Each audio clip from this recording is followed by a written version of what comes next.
serious people are giving these serious things. Which would you rather do, old man? Come on, Harry, listen. Which would you rather do? Teach arithmetic? Teach dogs tricks? He says, I know an arithmetic teacher who has 3 dachshunds. He says, now, how's that guy going to answer that one? Or be the secretary of a congressman. He says, now, I suppose if you mark be the secretary of a congressman, that shows that you're interested in important affairs. And if you mark teach arithmetic, that means you're an intellectual. If you want to teach dogs tricks, slob. He says, I happen to know 2 congressman secretaries who teach dogs tricks and who used to teach arithmetic.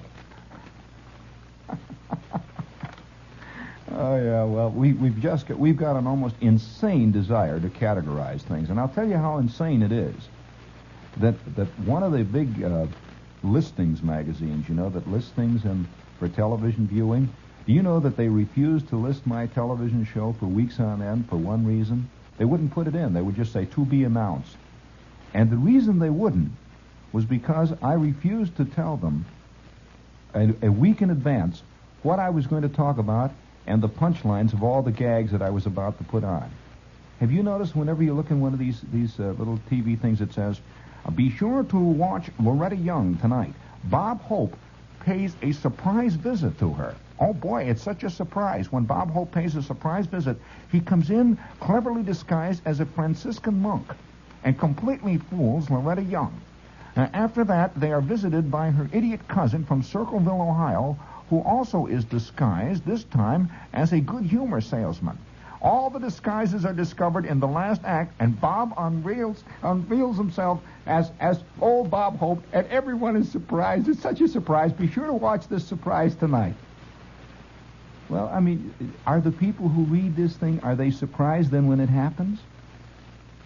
Or else, have you ever noticed how they describe a movie? Jeffrey Lynn meets Priscilla Lane in this thrill-packed, wonderful movie that was given 2/3 of a star by the Daily News in 1938.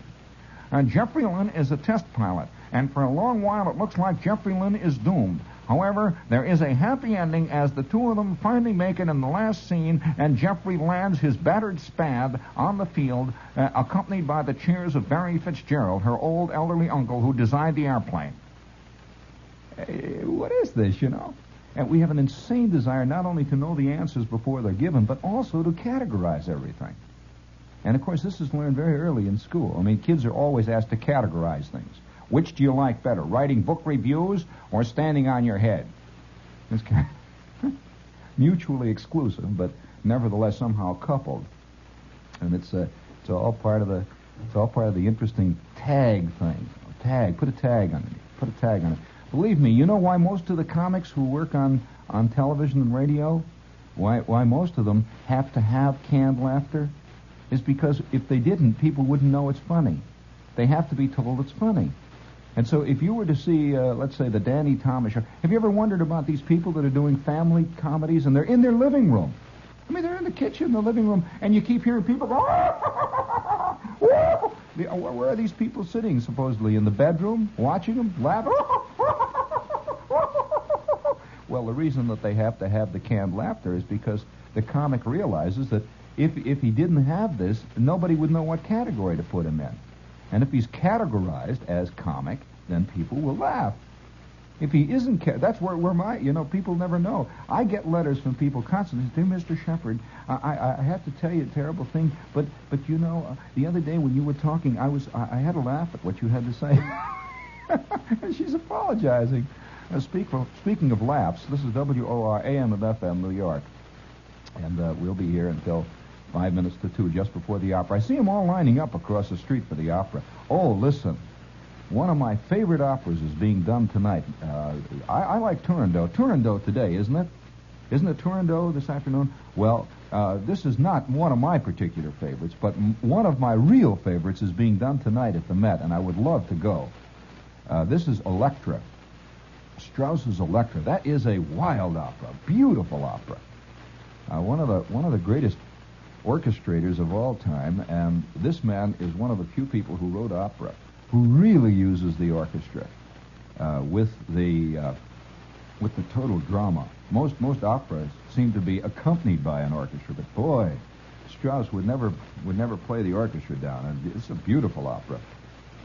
And while we're on the Organization Man, White's book. In case you're interested, any of you, dig up The Organization Man by William White of Fortune magazine. He has a whole chapter on passing tests based on pretty much the same things that we were saying here. While you're down there, I would suggest the Paper Book Gallery down in the village. Now, I'm going to tell you something about the gallery. Speaking of adult education, I wanted to read an essay. I did not pick this up at the Paper Book Gallery, in case you're interested. I've probably got, next to S.J. Perelman, the greatest collection of paper books assembled this side of a paper book warehouse. I'm a compulsive buyer of the darn things, and it gets expensive and lumpy. But a long time ago, I picked up a copy. Now, wait a minute. Just hold on here. A beautiful little book of essays by one of the truly interesting people in the world, Aldous Huxley, who wrote Brave New World and Point and Counterpoint and a lot of very interesting things. And everything he writes has a viewpoint. And one thing it shot through his writing is an intense interest in life, everything in life. And he wrote a little description of what an essay is. And also, well, look, I'm not going to tell you any more about it except to say this, that if you're going to start an adult education scheme to educate yourself away from the editorial writers, I would suggest you pick up a copy of the Collected Essays of Aldous Huxley. I can't give you the publisher, but it's a paper book just called Collected Essays Aldous Huxley, and some of them are magnificent. And this is the thing. If you're down at the Paper Book Gallery, look for it. The Collected Essays of Aldous Huxley, one of my favorite pieces of paper-bound material. I've really enjoyed it. And the next thing that I would recommend, not for knowledge but wisdom, two different things. Not for knowledge but wisdom. This is the translation of a 12th century bestiary by T.H. White. I think White is a remarkable author. And on my night show, Jan, beginning this coming week, I'm going to read a few selected things from one of the most beautiful little books. You know, it's a true underground book. If you're interested in an underground book, I don't even know whether you can get copies of it or not. This is nothing. This is not. I just don't know whether you can get copies of it or not. This is one of the few books that I've read in a long time. You know, I'm getting a little tired of the hip children's books. You know, the right things to read, the Coos and the Dr. Seuss's and these are all fine. I'm not, but it seems to me that some of the best things that have been written for children not only entertain children, but do much more than that. And one of the most beautiful little books I've ever read for children. It's really not for children, but it is and it isn't. And what I'm saying is that I do not like books that are written for adults, but have the outward trappings of a child's book. That covers the best of two possible worlds. It really hits the childish adult right where he lives, is what it does. But this is a magnificent little book that is not written for anybody. And because it isn't written for anybody, is good for everybody. You know what I mean? Kids dig it and people dig it. It's a book called Mistress Masham's Repose. Mistress Masham's Repose by T.H. White. One of the first things I ever read by White. White is the guy who wrote The Once and Future King. And there's a lot of that wonderful wisdom and just a blinding love for humanity and the fact of life itself that comes through this man's writing. If he never writes another word again, I'll say that here is one man who loved being alive and who loved people more than anything else. And don't give me don't start whipping up the flag of Norman Vincent Peale. This is another thing entirely. Mistress Masham's Repose. And if you're going down, look for it in the gallery. I don't know whether they have it or not down there. This is purely a guess. I don't know. But the Paper Book Gallery will be open till 2 tonight. They're down on the square, Sheridan Square. And they're over on 6th Avenue. Oh, incidentally, speaking of the Paper Book Gallery, on 6th Avenue, at 8th Street, you know, you just take the the 6th Avenue subway right down to the 4th Street, so you know where it says New York University stop, 4th Street. Just get off, go upstairs, and you'll find you're on 6th Avenue. And right at the corner of 6th Avenue and 8th Street, right in that whole area, you'll find the Paper Book Gallery. And right next to the Paper Book Gallery, opened its doors officially this morning at 7 a.m. is a brand new Prexy. I've been eating in Prexy's for years, and let me tell you something about Prexy's. They have the best little salad for $1 I ever run into anywhere. Magnificent little salad, and one of the few hamburgers that literally fights back. And great French fries, but this is all beside the point. As you have noted, this is the hamburger with the college education, which sounds like most people I know with a college education. Now listen, there is a new Prexy's. This is opening at 6th and 8th. And today only, just today, they'll be open until about 3 o'clock in the morning, 4 o'clock in the morning. Anyone who goes in and gives the password, they're not giving it to anyone else. This is a fact. And do it quietly. Just say Excelsior.